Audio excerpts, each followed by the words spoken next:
to do it. I'm on now. To do a 3-day. If you've never done a 3-day, we'll do a 3-day, and then a 5 or more. I'd like to pair people up that have kind of the same goals. And I know some folks have talked to me and said, I've done 5 days, I've done a few days, but I've never really gone long term, and don't really know how to get going on that. Started doing a voice text to somebody. They're about to get half my sermon. But yeah, I guess they needed it. But anyways, if you've missed any of those fasting messages we've done, tonight will be our 3rd, and so I do encourage you to go back and listen to some of those, especially the first one there, kind of laid some groundwork. Some people get very nervous and uncomfortable when you start talking about fasting, especially publicly and people knowing about it. And I think one passage has kind of shaped our thinking with it and made it very uncomfortable, and that is when Jesus was addressing how the Pharisees would fast, how they would pray, and how they give their almsgiving. 3 categories. And what he was addressing there, if you look at the text, was hypocritical activity, to be seen of men, not of God. Is it wrong to pray publicly? No. Is it wrong to pray with other people? By the way, I've had people discuss this, saying, trying to build a case that corporate prayer is not biblical based on just this passage. I'm like, okay, let's look at all the prayer meetings in the Bible, shall we? Okay.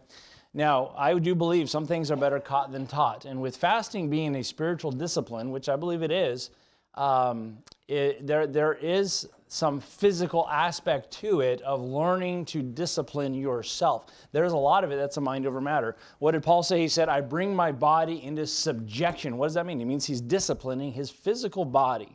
If by any means, when I preach to others, I myself should be a castaway, I do believe fasting was a part of that physical discipline. Okay? And so I talked about some of the health benefits. I talked about various aspects of it. But there are definitely, you can fast in the flesh. You can get proud of your fasting. That's the one it's a struggle. When you start fasting, I think that's where the Pharisees fell into the trap, because it's like, oh, look how spiritual I am, everybody. I gave up meals today for the Lord, And of course, we're in a season now. It just happened to coincide. I didn't plan this around Lent or those kinds of things. But the tradition or the practice is to give up something for 40 days. And I always love when people talk about, we're going to do some fasting for 40 days. And here's what that means.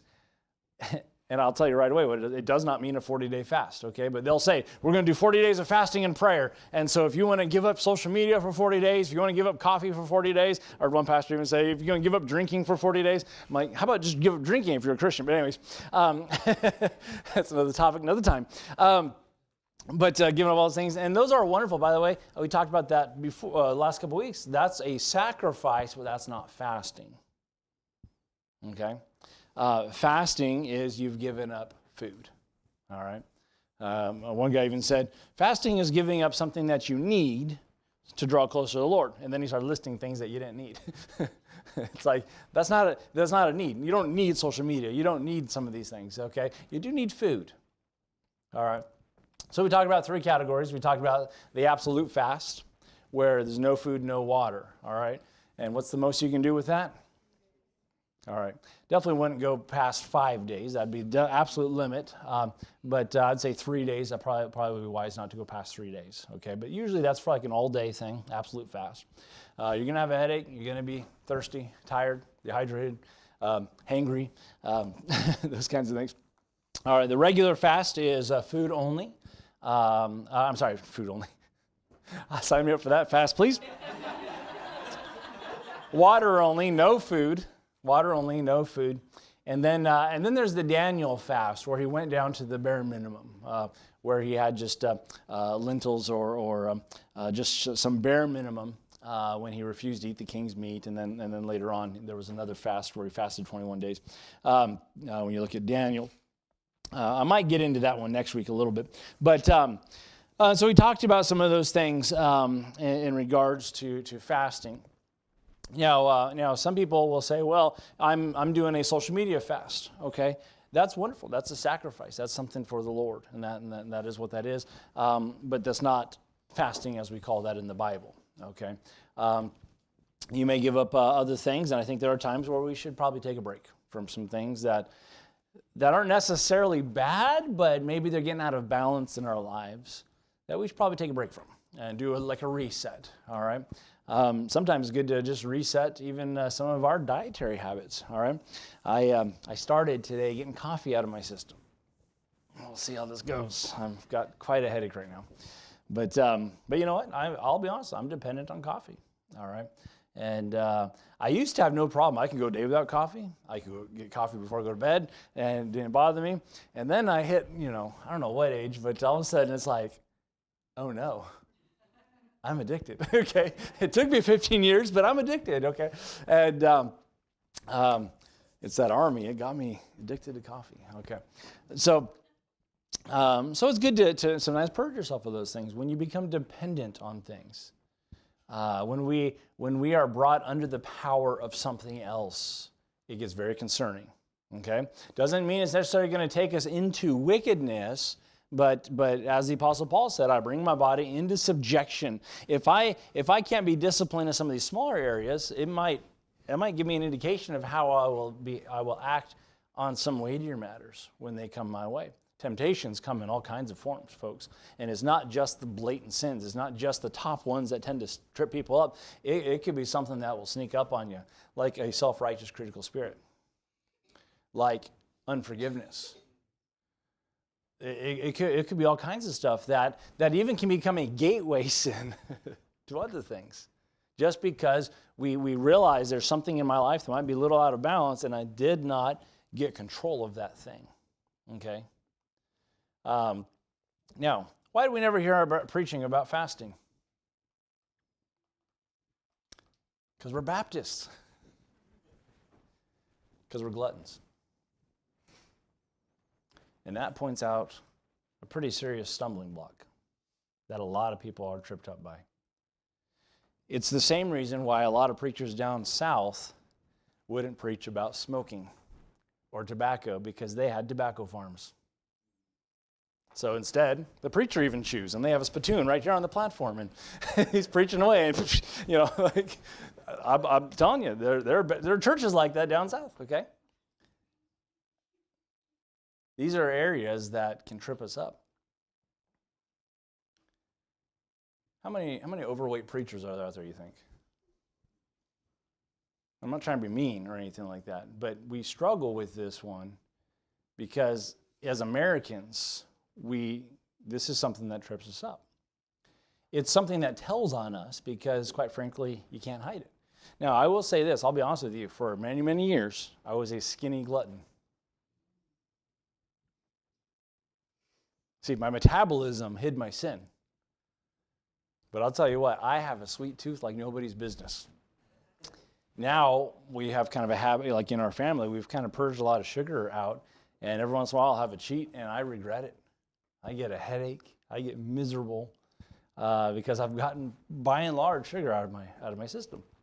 But it shows up in a lot of ways. And so what does fasting do? Fasting gives us an opportunity to sort of put some of those things in check, to reset those things. What is it? It is our fleshly appetite in a very literal sense of our stomach, of things that we desire. All right. How many of you, when you're really hungry, you've been working all day, maybe you missed a meal and you're really hungry, I'm not talking for spiritual reasons, you're hungry.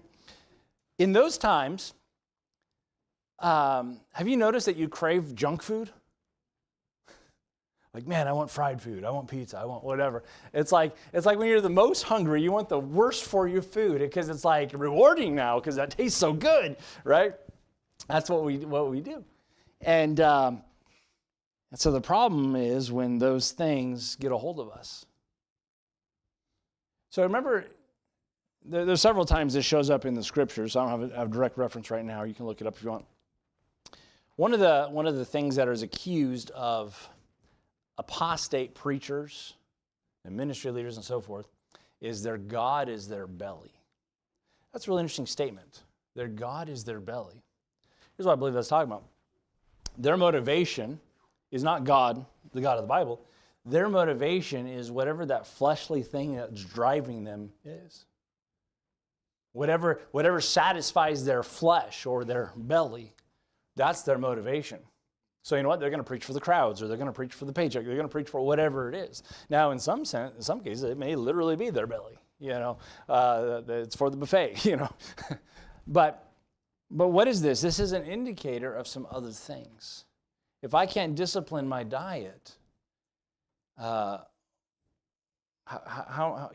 this might be an indicator of some other areas that can get out of balance really quickly. Now, the point is not to lose weight. The purpose of this is not to, any of those kinds of things. But from time to time, it will be very healthy to set aside things that can become stumbling blocks, that can grow into something that could lead to another thing. And so what is this? This is a challenge. This is a way for me to discipline myself to say, you know what? If I can say no to this meal for a few days, I might be able to say no to this other temptation as well. I'm strengthening myself. Now, is it not just about turning away from something, but it's also about turning towards something? Okay? If all you do is stop eating food, then you're just starving yourself. You're just not eating food. Okay? So what did Jesus say when the devil came to him and tempted him in the wilderness after 40 days of fasting? And by the way, Jesus in his flesh and in his humanity fasted 40 days. Okay? This is not an allegory. This is not a Muslim fast where you fast during the day and you feast at night. This was a literal 40 days of uninterrupted fasting. Okay? That's what Jesus did in the wilderness. The devil comes to him because it says afterward he hungered. Now that's an interesting statement. A friend of mine said this to me, and I never picked up on this. He said, how did Jesus know when he was done with his fast? And I said, how? And he said, because it said afterward he hungered. Now, when you start fasting, 3 to 5 days in, your hunger pangs actually go away. Now, you'll still feel hungry, but it's like a dull, it's not like that, how many of you get that groggling in your stomach when it's dinner time or whatever? Nick says, pick a time, yeah. And, yeah, so we get that. You miss a few meals, you think you're dying. Can I tell you, your body's lying to you. You have reserves, okay? After a few days, that goes away. And it downgrades to just sort of a dull, like an emptiness. And, I love the feeling of a full belly, okay? But it's just not that. You're just going about your day. Well, you go into your fast, and you'll stay in that way unless something awakens your stomach. I shared with you about the man that drank warm water. He was told it was like a treat when you're fasting, and he said, oh, that was a bad idea because it woke his stomach up. And it sent all the enzymes, got them ready. All right, it's time for some food. And nothing came. And he's like, oh, I'm so hungry again. You know what happened? Afterward, he hungered. So anyways, this is the only person I know who said he went 50 days.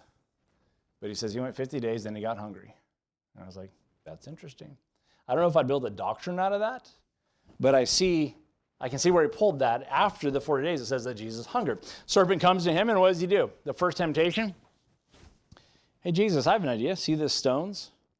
By the way, when you're hungry, when you've been fasting, you hallucinate a little bit. You might see things that aren't really there. I smelt things that weren't there. I would smell cheese pizza. I don't know. There's cheese pizza coming through those vents. I can tell you right now. And so, those stones you were looking at? Yeah. Just speak to them. You're the Son of God. Turn them into bread.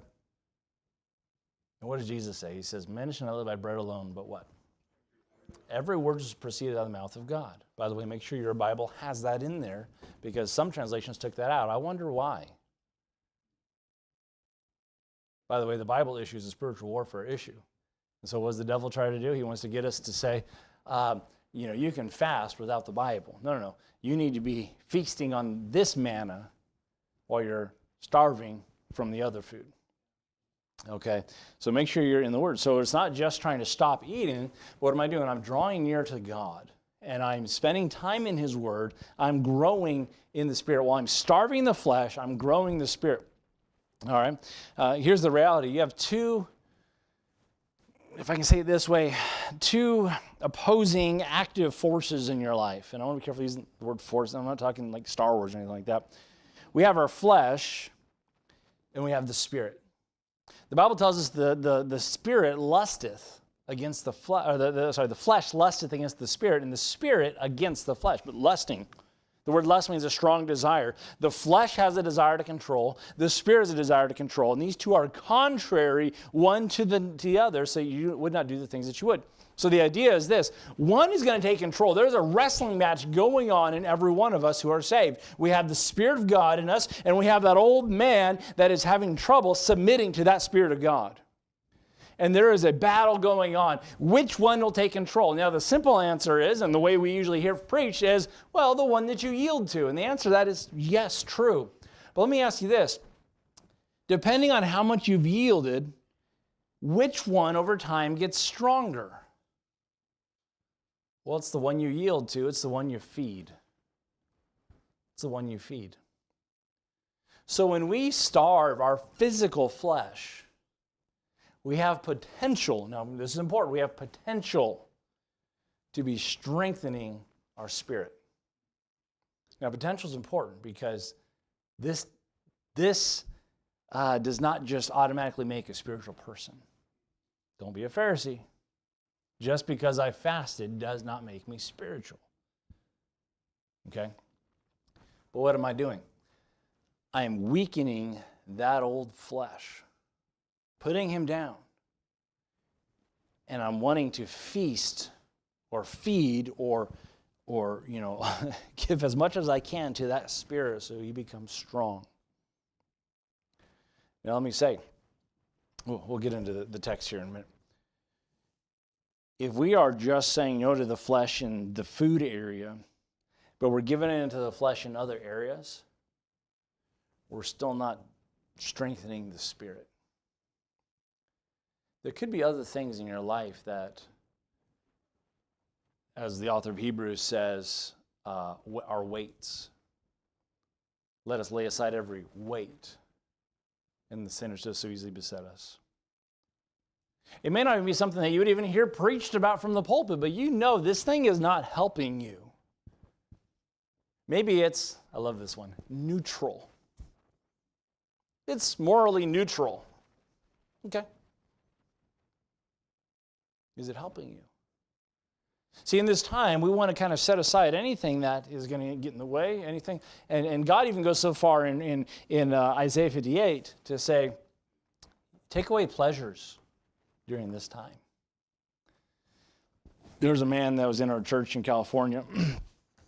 He decided to set aside a whole day of an absolute fast from it wasn't even like 24-hour period. It was going to be from sun up to sundown. And he was going to give himself to prayer that whole time. He's getting prayer requests from people in the church, and he was really getting himself prepared. And before he would start his fast, he spent several hours just in the Word. He had done a 30-day Bible reading plan where he go through the whole Bible in 30 days, building up to it. And he was going to do an absolute fast from sun up to sundown. And in his preparation for this, he said he unplugged all his clocks, all that kind of stuff. He was just going to go by the sun that shined into his house. He kept the blinds closed because he didn't want any distraction, as minimal distractions as possible. Before the sun came up, he spent some time petting his cat because he didn't want any pleasure. And then he locked his cat in the back room, which is where a cat belongs, probably. And he began fasting. He said, his testimony was powerful. He said, he wrestled with God, is the way he described it. He went through so many things. God was bringing things to his mind, people to pray for. I remember particularly in this time, there was a young teenage boy that was really struggling. He spent some time praying for this boy. He said there was some time where the whole place got cold. His whole house just got super cold. And he was just praying through it. He said he engaged in spiritual warfare.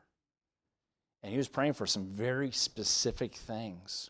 And God was bringing to mind certain things that to be praying for. What was he doing? He was entering the battlefield. It was just awesome experience. But I was reminded of that because he did no pleasure. He considered petting the cat pleasure. Okay, and he didn't do anything. So we spent most of our time last week in Isaiah 58. We went kind of verse by verse. We put verse 1, which we share a lot as the definition of preaching, but we put it into its context, where he says, cry aloud, spare not, lift up thy voice like a trumpet, and show my people their transgressions, and the house of Jacob their sins. What was the issue? They were seeking God, but doing it all wrong. They were seeking God in their flesh, doing it their way. And they said, God, we fasted. I'm going to summarize some of these verses. But he said, God, we fasted and you're not hearing us. You're not taking notice of it. And he said, wherein did you fast? In the day of your fast, you're still working your job. You're still taking pleasure. Is this the fast that I have chosen? How about this as you're thinking about your fast? Look at verse number 6. Is this the fast that I've chosen? Here's one of the benefits of fasting. To loose the bands of wickedness. One man, I shared with you the story of the man whose wife got cancer. And as soon as he got the diagnosis, he started fasting for 40 days. His wife died. And God didn't answer.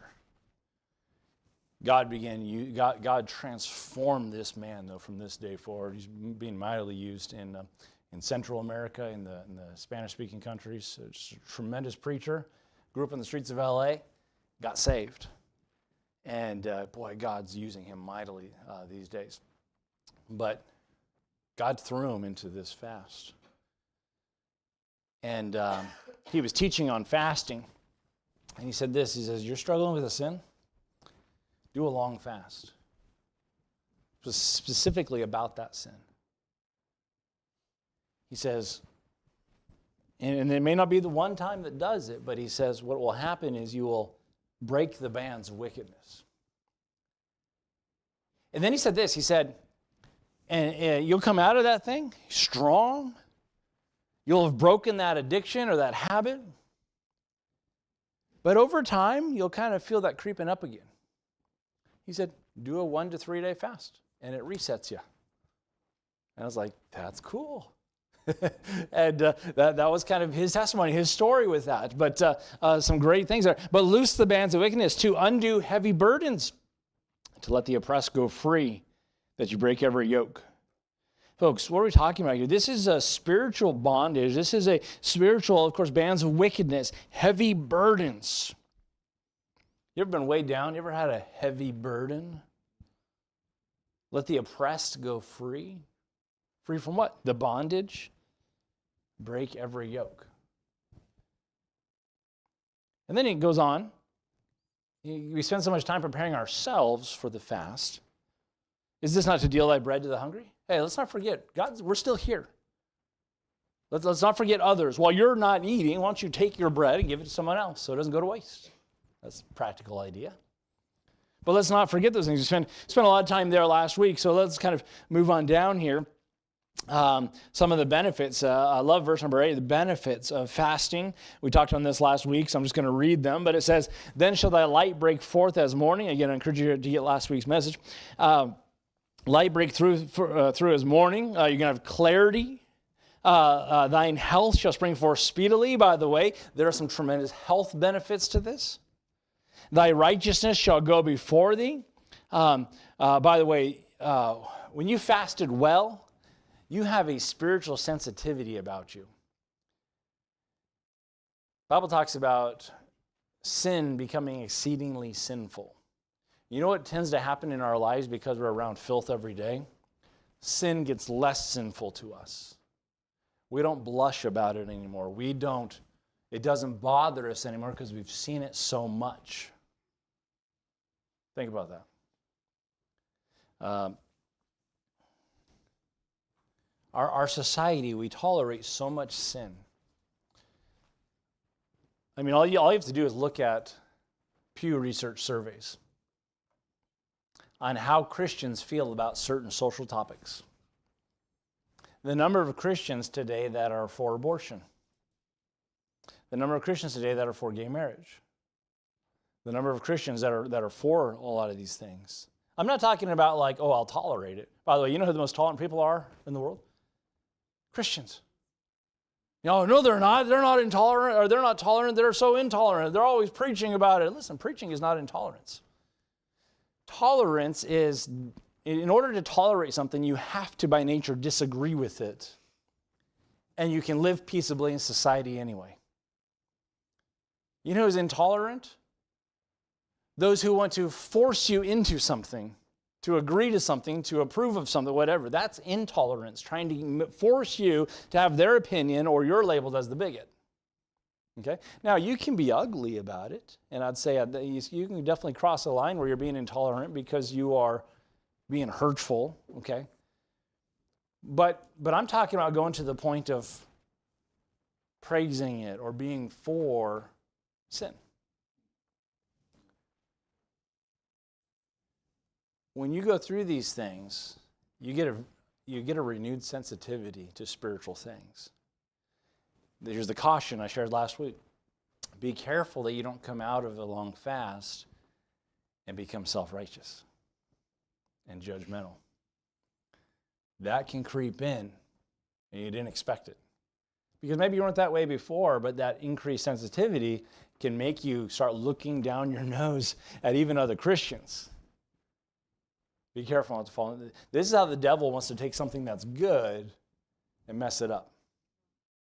Knock you off track, okay? It's that temptation at the bottom of a mountaintop experience. Thy light shall break forth as morning. Thy health shall spring forth speedily. I shared with you how my ribs healed when I did that one fast after 18 months of just misery. Glory of the Lord shall be thy reward. The closeness and the fellowship with God. By the way, you ever struggle with your prayer life? You ever struggle feeling close to God? This might be something you might want to try.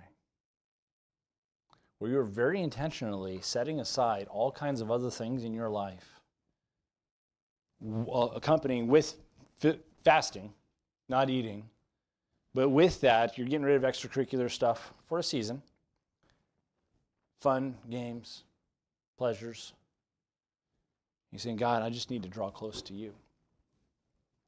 There are going to be nights where you are just crying, physical tears, just desiring to be heard. Push through. By the way, everything's out of whack when you're not eating, okay? Your hormones going to be off. Your blood sugar's off. You might go through an array of emotions. Plug through. Joy comes in the morning. There'll be seasons where you feel that closeness. There'll be seasons where you're wrestling through it. And when you have that peace to come off, you come off and you're strengthened and you're renewed, and the glory of the Lord will be your reward. It's an awesome thing. Then thou shalt call on the Lord, verse 9. Thou shalt call, and the Lord shall answer. Thou shalt cry, and he shall say, Here I am. If thou take away from the midst of thee the yoke, the putting forth of the finger, and speaking vanity. What's he saying? He says, in this fasting, let's reset things. Let's quit doing all these other things that you were so caught up in doing. Because before he was saying, you are doing something, it's activity, but it's not the fast that I've chosen. And again, this is a part of the message that Isaiah was given to cry aloud and spare not as he's telling the people. And it says, verse 10, if thou draw out thy soul to the hungry and to satisfy the afflicted soul, then shall thy light rise in obscurity, and the darkness shall be as noonday. What's happening? You're turning things around. You're being useful. You are stepping into something where it's not about you. I'm meeting others' needs. I'm being effective. I'm being fruitful in ministry. What does he do? He brings about, he provides a fruitfulness here. Verse 11, and the Lord shall guide thee continually, and satisfy thy soul in drought, and make fat thy bones. And thou shalt be like a watered garden, and like a spring of water whose waters fail not. That kind of reminds me of Psalm 1.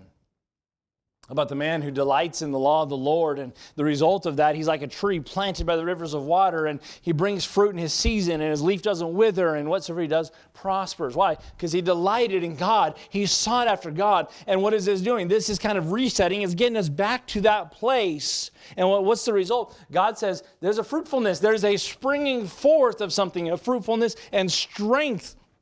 Health and fatness to your bones. That's talking about healthiness. That's talking about, by the way, you know bones don't actually get fat, right?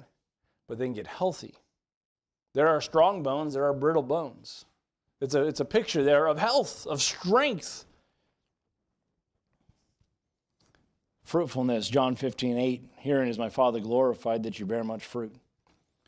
It's such a powerful thought. God may be pleased when you're just a good Christian, but he's glorified when you go from focusing on being a good Christian to being a blessing when you bring forth fruit. Now, one will lead to the other. You can't just jump straight to the fruitfulness, because we need God. Without him, we can do nothing, nothing of any value, nothing of any importance. He's the one that's going to produce the fruit in us. But we bring forth fruit and thereby glorify God. Look at verse number 13. Verse number 12. And they that shall be of thee shall build up the old waste places. Thou shalt raise up the foundations of many generations, and thou shalt be called the repairer of the breaches, the restorer of the paths to dwell in. Now this is interesting. It says, they that shall be of thee shall build the old waste places. Who are of thee?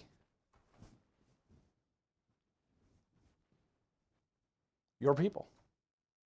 Can I say your children? Your family?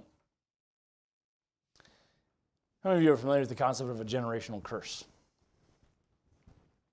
Okay. The Bible talks about I believe Exodus, the Old Testament, talks about visiting the iniquities of the father to the third and to the fourth generation. Many times in families, there'll be sins, if you would, that were passed down. The addictions of the father, the child has the same addiction and the same struggle. Dad had an anger problem, son has an anger problem. Dad struggled with lust, son struggles with lust. Dad had a drinking problem, substance abuse problem, son has a substance abuse problem. And here's the tough thing, when somebody has started down their path of life and they definitely have their problems that they've never dealt with, and now they have children, then they get saved. Or they get aware of their issue, but they've been saved. How do I break this? Remember when we saw the man that came to Jesus? His son was a lunatic. His son had demonic activity in his life. Here's another thing we Baptists don't talk about much. The son had demonic activity in his life. And the disciples tried to cast him out, and they couldn't. So he comes to Jesus, and he says, Master, have mercy on my son, for he's a lunatic. He throws himself on the fire. He throws himself in the water. And he says, and I brought him to your disciples, and they couldn't help him. Jesus casts him out. And the disciples come to him quietly later, and they said, Master, why could we not cast him out? And he said, this kind comes not out but by prayer and fasting. There are certain spiritual battles, there are certain chains, there are certain bondage, as we looked at, breaking the bands of wickedness, that cannot be broken apart from getting into this level of spiritual warfare, where I am battling with the devil, really. I'm dealing with these issues. And a part of that is I'm drawing nigh to God. I am submitting myself to God, so I can resist the devil, so he'll flee from me. And in this part, listen, I'm trying to break this chain so my children have a fighting chance in this world. What am I doing? I'm trying to lay the path that they should go. I'm laying that foundation. Listen, there are going to be breaches that come in. There are going to be areas where the foundations are crumbled. Can you see in our own society areas where the foundations are crumbling? They're eroding away. What is going to be left for the next generation? What is going to be left for our children and our children's children? Well, there's got to be a pattern that we've given them. There's got to be something that we've laid down. And when you're stepping into this kind of fasting, it's not just about you, it's about others. Notice what it says again in verse 12. They that shall be of thee shall build the old waste places. They're the ones that can have the strength because you are old. You can't do it anymore. But you can fast. You can give the blueprint. They build it up. Thou shalt raise up the foundation of many generations. So just as this sin affected many generations, we can have a legacy that is going to impact many generations. And thou shalt be called the repairer of the breaches, the restorer of the paths to dwell in. Have you ever heard somebody that says a testimony like this? I am so thankful for my godly grandfather. When he got saved, it changed the whole course of my family. And my dad got saved. And I have a godly heritage. I'm saved today because of Granddad and the path that he went and the way that he laid out for us to follow. Granddad, he was a repairer of the breaches. Now, I know we're not going to use that language. You'll be called the repairer. No one's called me that. You understand? Somebody changed the course and the direction of a family. Folks, fasting is so important. This is just part of it. This is just one chapter. By the way, I think this is the chapter that gives the most information in one place on fasting. But it's a lost tool in the Christian's tool belt. And we wonder why we as Christians are losing the battle. We wonder why we as Christians are losing ground. Do you understand the legacy, the heritage that we have being Americans? You know how strong our country was when in its founding? You know how strong the faith was of our country in its founding? Folks, we are in a post-Christian nation. Today, you go around, talk to strangers, you know what you're going to find? It used to be, every once in a while you might come across somebody who's just completely secular. You'll be hard up to find somebody that has any religious background today. Many people you'll come across, I've never been to church ever. How did that happen? Now, I understand church doesn't make you a Christian, but let me say that's going to be a result of a Christian's influence. That's going to be, even with all the denominations that we can talk about, with all the different variations of it, it's just not really a part of our culture. How did that happen? I'm not saying it's because we don't fast. But can I say, has it helped us not fasting? We've lost a tool, a very powerful one. Look at verse 13. If thou turn away thy foot from the Sabbath, this is the rest, from doing thy pleasure on my holy day, the day to honor God, a time to set aside and to focus on Him, and call the Sabbath a delight, the holy of the Lord, honorable. And shalt thou honor him, not doing thine own ways, nor finding thine own pleasure, nor speaking thine own words. Folks, what was the whole point of the Sabbath? Yes, it was a day of rest, but it was a rest and a refocus, a rejuvenation as we consider our walk with God. The issue of not working was not really about not working. It was about stop doing your stuff. Stop taking pleasure in your things. Stop worrying about your things, and let's refocus on God. And he said, and listen, it even says, nor speaking thine own words. What words should we speak? What words should we get into? Well, what did they do on the Sabbath? They would have somebody open the scrolls and read God's words. Because, folks, we in our own understanding are foolish. We don't understand a thing. We need time to very intentionally seek God and say, God, what are your words? What is it you have to say? And so what's he saying? He's saying this. Now, understand, we're not under the Old Testament law of the Sabbath. Christ is our rest, Hebrews 4. But the principle is there.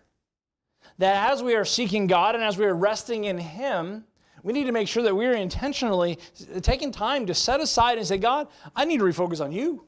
I need time with you.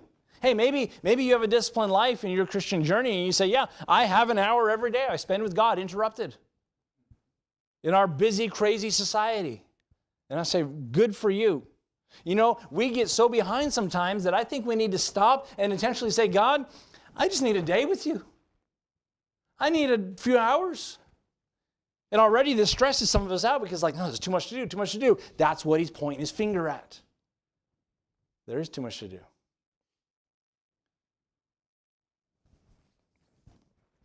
One of the preachers of years gone by, he talked about how he would spend a good 4 hours in the morning with the Lord before he had any other appointments. And he said basically along the lines of, I can't meet with people until I've met with him. I don't have the wisdom that they need. And so what about all the things that need to be accomplished? He says, I can't accomplish them without him. Charles Spurgeon was asked by David Livingstone, was visiting, missionary to Africa. He was visiting Charles Spurgeon, and they were meeting, and Spurgeon was showing him all the stuff their ministry was involved in, and he said to Charles Spurgeon, he said, man, you do the work of two people. He says, well, you're forgetting something. There are two of us. He learned to tap into the power of the Spirit of God, to work with God. The point is, like some people would say, I can't afford to tithe. You can't afford not to tithe. I can't afford the time and the sacrifice in the morning. You can't afford not to have that. Watch how it changes you. Say, oh, I only get so much sleep in the morning. Okay, set your clock back 15 minutes. Less sleep? Yeah. Watch how your day goes after an extra 15 minutes with the Lord. Make it 30.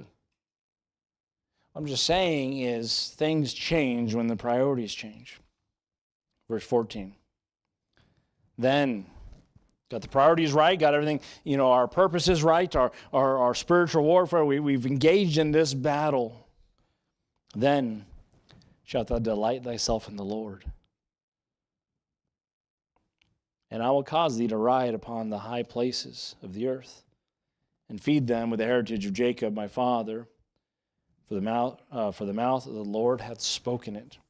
This is the message. The prophet was preaching to the people, and this is what God told him to say. And here's what he says. You want to talk about promotion? You want to talk about being carried forward? Here you go. I'll put you in the high places. Promotion does not come from the east or the west. It comes from above.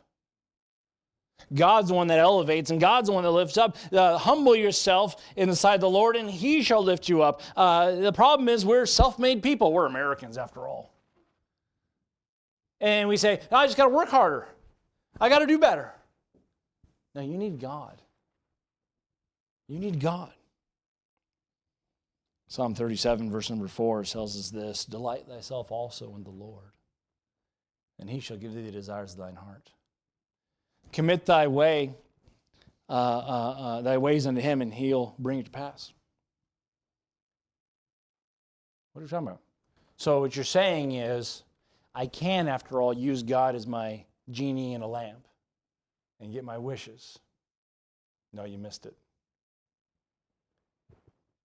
The delighting in God is the goal. The delighting in God is the reward. And when you are delighting in God, when you're committing your ways to him, when you are spending time with him, and let me just say, it's a delight. It's not just pursuing him. I'm now delighting in him.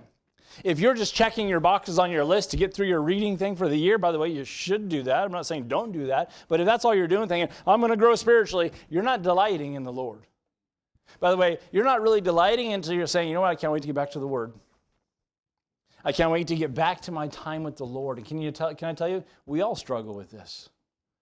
Can you honestly tell me you delight in him? What did Jesus say? If any man comes to me and hate not his father and mother and wife and children, and even his own life for my sake, is not worthy of me. Now that's a Hebrew expression. It's not saying you need to hate everybody, because that would go against him saying, love your enemies, right? Love your neighbors. It's comparative language. Here's what Jesus was saying. Your love for me and coming after me, every other relationship in your life should be such a far second that in comparison, it looks like hate. And I say right there, we're guilty. We're guilty. Because if we're honest, I don't love him at that level. I want to. I want to truly delight in God. But we don't. You know what's amazing when you delight in him? You'll start understanding his ways. You delight in him, you'll desire the things he desires. And when you delight in him and you desire the things he desires, he is delighted to give you the desires of your heart. Well, here's what I'm going to do. If he's going to give me the desires of my heart, I just got to go to church, I got to read my Bible, and I got to pray, and I'm going to make $1 million. You missed it. You missed it.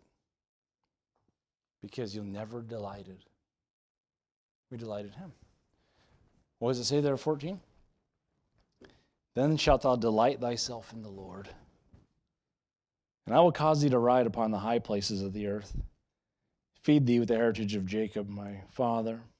This, of course, keeping in mind the context that we're talking about Israel here. But for the mouth of the Lord had spoken it. Why do we fast? What is the point of fasting? There may be times where you say, yeah, I didn't get a lot out of it, but it was good for me. Great, you're building the discipline. Good. Good. Don't get discouraged. But each time you fast, look at the spiritual side of it and say, am I getting closer? Am I getting stronger in that spiritual side? Am I getting to that point of delighting in him?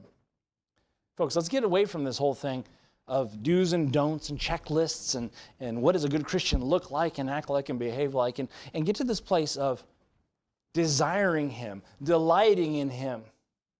Why do I do what I do? Because it makes him happy. Just like a child that wants to please a parent. I think too often we look at it, well, what are the consequences? You missed it. You missed it.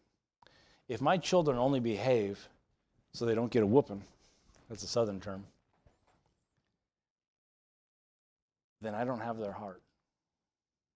Now, I'm glad for them to behave, but that's not my goal for them. Because one day I'm not here. There is the chastening of God, and whom the Lord loves, he chastens and scourges everyone he calls a son. But you know what? He wants your heart. This is always the issue. This is why when we talk about God's forgiveness, when we talk about salvation and justification by faith and all those things, we instantly start to push back and we say, what do you mean? There's nothing I can do that will mess up my relationship with God? Not eternally. There's nothing I can do that would impute sin to my account. It's all going to Christ's account. Yeah. Oh, great. I'm going to do... No, you're missing it. You're missing it. This is so that we can draw near to him. And we have that tremendous promise, draw nigh to God, and what does he do? Draw nigh to you. Now, there are some qualifications. Cleanse your hands, ye sinners, and purify your hearts, ye double-minded. So what are we doing? We're cleansing, we're purifying, we're saying, God, I just need to get this filth of this flesh out of here because I want you. I want to please you. I want to draw near to you. I long for you. Now, let me just say this. If I'm going to be honest with you, church,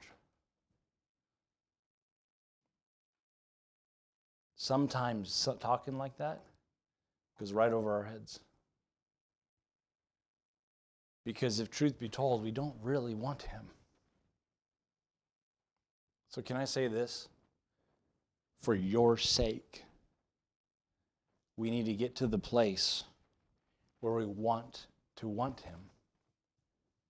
And then we'll just want him. And then we'll have him. But if you don't even want to want him, see, it's not my desire now. What do I want to do? I want to get out of here. I want to go have dinner. I want to, church is running late. Let's get out of here. This is the things we think about, right? I want to play the video games. I want to go do the things that I want to do. I want to go make a bunch of money. We chase after the things that we want, and we're saying, God's just sort of a part of my life, but is he your whole life? Is he your delight?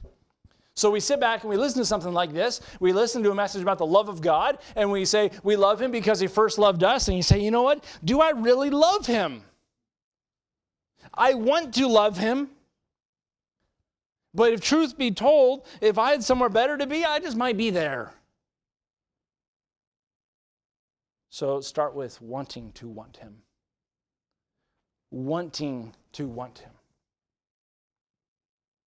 Think about that. God, I'm going to fast till I start desiring you.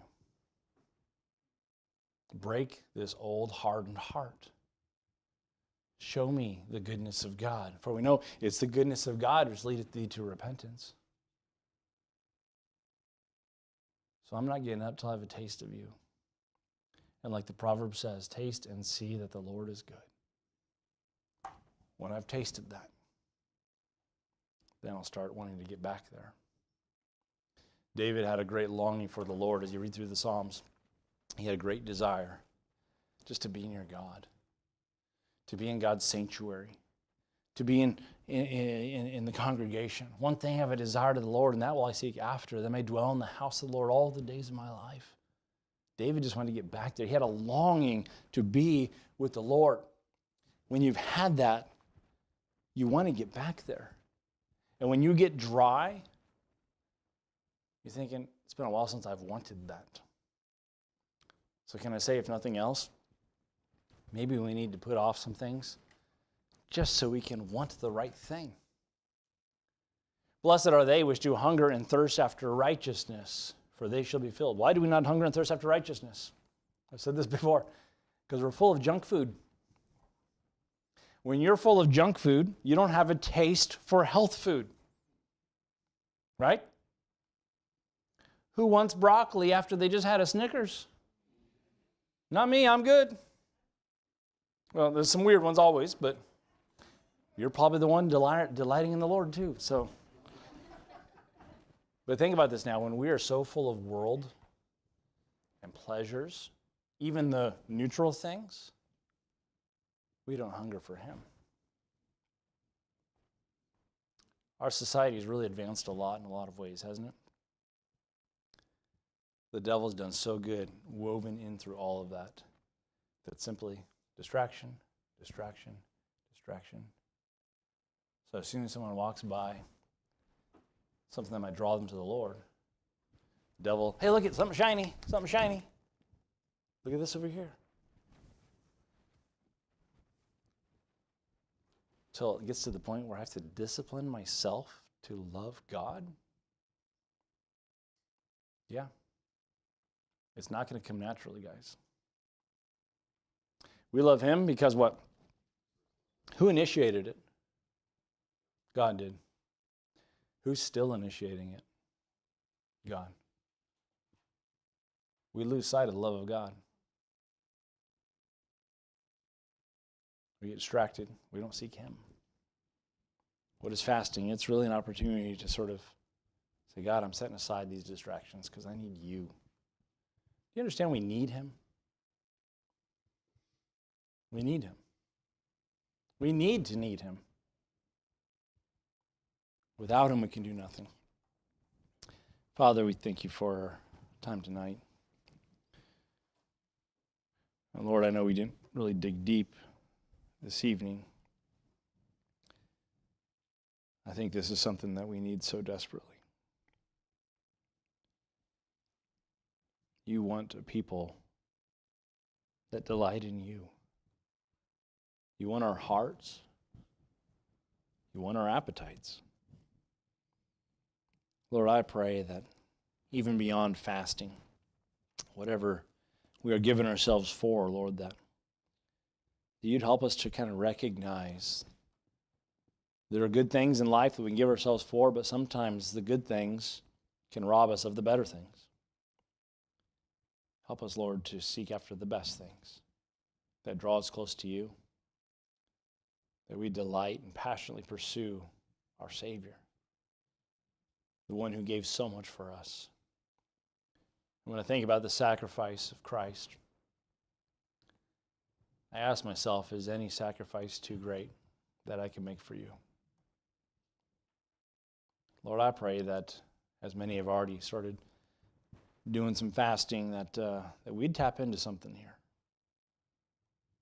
That it wouldn't be a pharisaical, external kind of a fast, Lord, but it would be people simply just wanting to set aside some things of this world and their own appetites to spend time with you. And Lord, I pray that you'd bless that. pray that you'd use it. I pray that some powerful testimonies would come forth as a result of just you working in our lives. And Lord, I pray that would inspire others to draw close to you, to delight in you, that you'd have us, that you'd have our hearts. Lord, thank you for our time together.